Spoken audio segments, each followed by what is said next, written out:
Hello and welcome to Steps in the Storm. Before I get started, I want to thank you for joining me today on Steps in the Storm.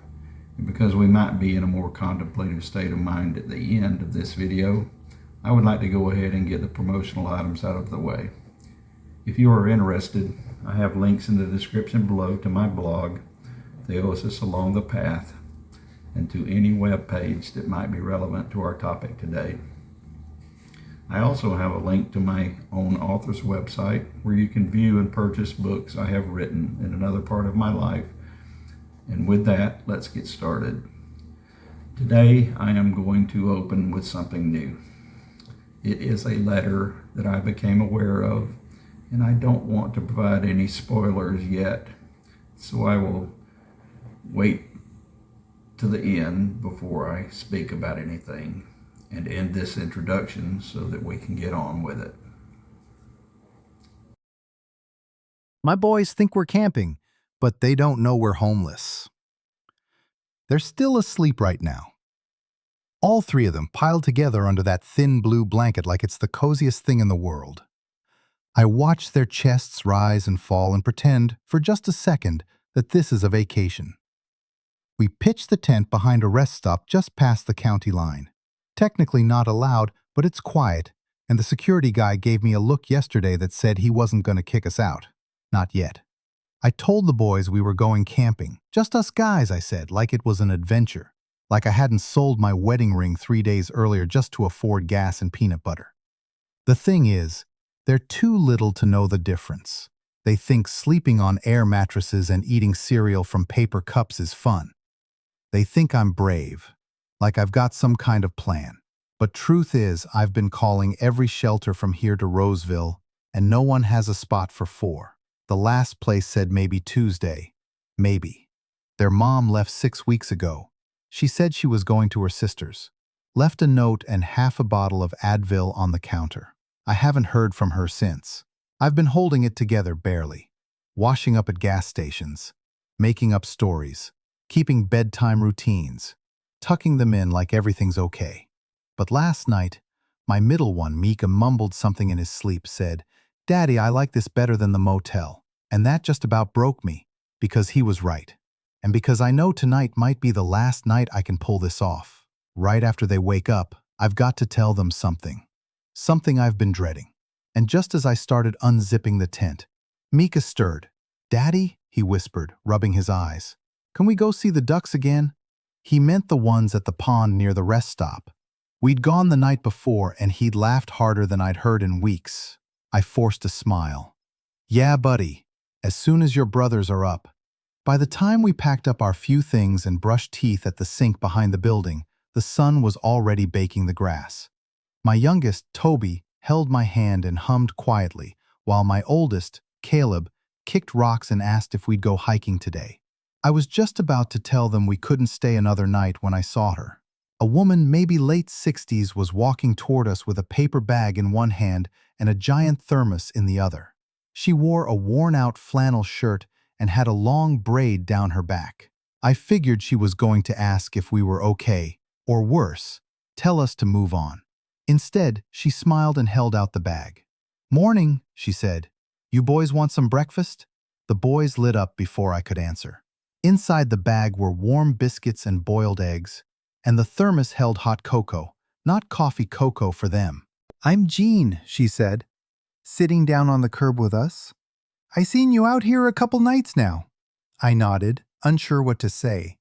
I didn't want pity, but her face didn't show pity, just kindness. "Used to be in a tough spot myself," she added, like she could read my thoughts. "Wasn't camping, though. Slept in a church van for 2 months with my daughter back in '99. I blinked. "Really?" "Yep. People passed us by like we were invisible. Figured I wouldn't do the same." I didn't know what came over me, but I told her the truth. About the motel. About the mom. About the shelters saying, maybe. She just listened, nodding slowly. Then she said something I didn't expect. "Come with me. I know a place." I hesitated. "Is it a shelter?" "Nope," she said. "It's better." We followed her old sedan down a long gravel road, my hands gripping the wheel, heart pounding. I kept looking back at the boys who were laughing at something Toby said, completely unaware we were chasing a miracle. We pulled up to what looked like a farm, fenced in, big red barn, a small white house, a couple goats in the yard. A sign on the gate read, "The Second Wind Project." Jean explained on the porch. It was a community run by volunteers, offering short-term stays to families in crisis. No government red tape, no 10-page forms, just people helping people. "You'll get a roof, some food, and time to get your feet under you," she said. I swallowed hard. "What's the catch?" "No catch," she said. "Just gotta help out a bit, feed the animals, clean up, maybe build something if you can." That night, we slept in a real bed. All four of us in one room, but with walls and light and a fan that hummed soft and steady. I tucked the boys in and sat on the floor and cried like a child. The next week, I chopped wood, fixed a fence, and learned how to milk a goat. The boys made friends with another family staying there, a single mom with twin girls. They chased chickens, picked wild berries, and learned to say thank you with every meal. One night, I sat with Jean on the porch. "How did you find this place?" I asked. She smiled. "I didn't. I built it. Started small. I was a nurse, had a little land left by my grandma, decided I wanted to be someone's signpost instead of just their memory." Her words stuck with me. 2 weeks turned into a month. By then, I'd saved up a little from doing odd jobs around town. A mechanic shop let me shadow their guys, and one day the owner, a wiry man named Frank, handed me a paycheck and said, "Come back Monday if you want more." We stayed at the farm for 6 more weeks. By then, I had a steady part-time job, enough to rent a tiny duplex on the edge of town. The rent was cheap because the floor slanted and the pipes groaned at night, but it was ours. We moved in the day before school started. The boys never asked why we left the motel or why we stayed in a tent. They just kept calling it the adventure. To this day, Micah tells people we lived on a farm and helped build a fence with goats watching. But something happened 3 months after we moved. One Sunday morning, I found an envelope tucked under the doormat. No name, just "thank you" written on the front. Inside was a picture, an old one, of Jean, young, holding a baby on her hip, standing in front of the same barn. Behind it, a note in blocky handwriting, "What you gave my mom, she gave to you. Please pay it forward when you can." I asked around, but no one knew who left it. Jean didn't answer her phone anymore. When I drove back to the farm, it was empty. A handwritten sign hung on the gate. "Resting now, help someone else." So that's what I did. I started picking up groceries for the older lady down the street.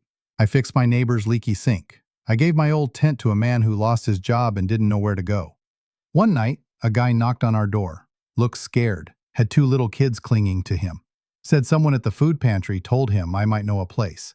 I didn't hesitate. I made cocoa. I let them sleep in our living room for the night. That was the start of something new. I talked to the mechanic shop, and Frank agreed to take him on. Same way he did for me. I called a few friends, got them some furniture, clothes, and shoes for the kids. And slowly, our home became someone else's second wind. I used to think rock bottom was the end. Now I know, for some people it's the start. We were never just camping. But somehow, in losing everything, we found more than I could have imagined. And every time I tuck my boys in now, I still hear Micah's words. "Daddy, I like this better." So do I, buddy. So do I. Sometimes, the lowest place you land is exactly where you're meant to grow. If this story moved you even a little, please share it with someone who needs hope. You never know who's camping tonight. Signed, Someone's Daddy. I don't really need to say more about this letter, but it presents several thought-provoking scenarios about life and how small acts from other people can drastically change the lives of others. I truly hope your eyes have been opened more to notice things around you that you may not have noticed before. I also hope it will inspire you to be one of those people who step out to help others when you see an opportunity to do so. With that, I will bring this video to a close for today. If you are enjoying this content, please subscribe and hit the like button. And as usual, comments are always welcome. Also, check out the links below to additional sites of mine that you might find interesting. I hope you all have a wonderful day, and I look forward to seeing you here again for my next video. Good day.